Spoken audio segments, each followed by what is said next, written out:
Today we're going to talk about 6 strategies to help ride out a rough investment market. This could apply to the stock market, crypto, or many other different financial scenarios. Before I go into too much depth here, remember I'm not a financial advisor and this is not financial advice.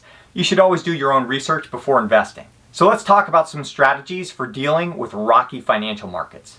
The first step is to familiarize yourself with the idea that most investing is for the long term, meaning several years. Checking on your investments every day will only waste your time and drive you a little crazy. If you planted a tree, you wouldn't check its growth every day, right? Well, actually, if you're a plant person, honestly, you probably check your plants on a really regular basis, so it's a bad example. But you get the idea. One of the key ingredients to investing is time. So we need to be patient to see those returns on our money. Next, we need to pick a dollar amount to invest that we don't have to keep checking on. We don't want to stick money in the market that we need for next month's bills. When we invest, this is money we won't need for a while, like years.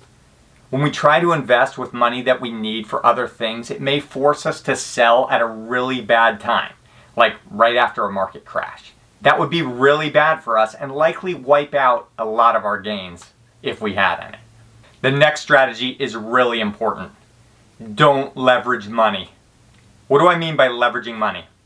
This is when you use things like margin to fund a trade in the stock market or crypto market. Margin is when a brokerage account loans you money so that you can have a bigger position size. For example, if you had an account with $500 in it, the brokerage might lend you an additional $500 on margin. Then your total position would be $1,000. This can help you make more money in a shorter time frame, but here's what most people don't realize. If there's a swing in a negative direction and your account loses a certain amount of value, your brokerage now has the right to sell off your positions in order to cover the money that you owe. That's right, they can sell off your investment without you. This means you are no longer in complete control of your investment. I learned this lesson the hard way many years ago. I was invested in this oil dividend stock paying around 12%. I could get margin around 6%, so I doubled up my position. This meant I was making 6% on money that wasn't even mine just by parking it in this one stock. The stock didn't even have to go up. As long as it stayed steady, I'd make money. If it went up, I'd make a lot of money. And even if it went down a little bit, my dividend gains could easily cover any losses. It seemed perfect. I sunk every nickel I had into that investment, and I had been saving pretty aggressively up to that point. I was 19 at the time, and I'd saved all my money from boot camp, my money from working side jobs, and this was my moment I was going to be able to get rich and retire early. That was around 2007. You know what happened a few months later? One of the biggest market crashes in recent history. The stock price fell so fast, I didn't even have time to react. I lost 2/3 of my net worth in a day. I was in shock. When you lose money like this, your brokerage will give you an opportunity to put in more money to cover your debt to them for the margin. But I had no money left to use. Everything I had was sunk into that trade. The other third of my portfolio was wiped out the next day. Had I not been invested on margin, I could have simply rode out the bad market. I would have still had my shares and eventually they would have recovered.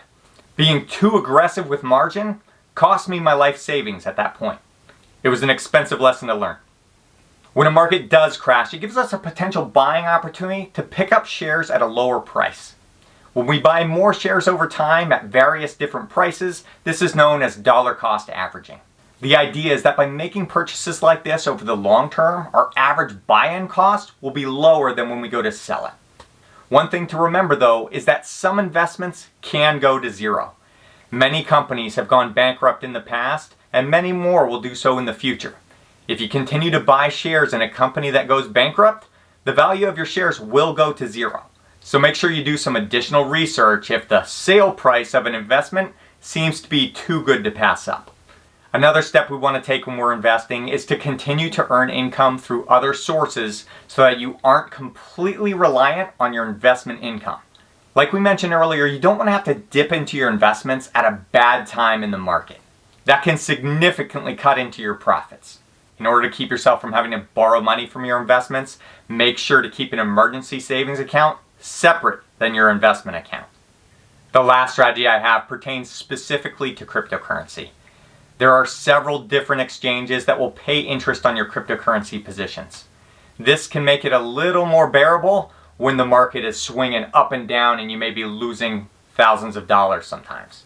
Some apps like BlockFi are paying around 6% on Bitcoin, Ethereum, and some of the other major coins. Other exchanges offer opportunities to stake your positions, which acts similar to a CD with a bank. The difference is that staking cryptocurrency offers interest rates that are much higher than that of a bank. However, the platforms are also less secure and they are not FDIC insured.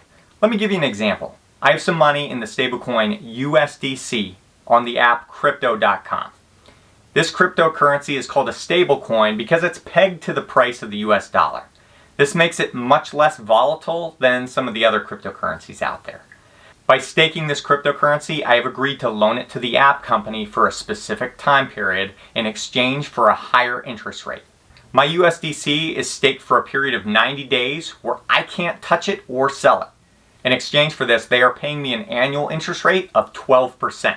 Now, I don't keep all my funds with any one platform because if the company running the app goes bankrupt or the owners of it disappear, there's no good way to get your money back. But keeping some money in accounts gaining 6 to 12% is definitely part of my diversified portfolio. I hope you found this information valuable. Please hit that like button and don't forget to subscribe to this channel for more videos like this.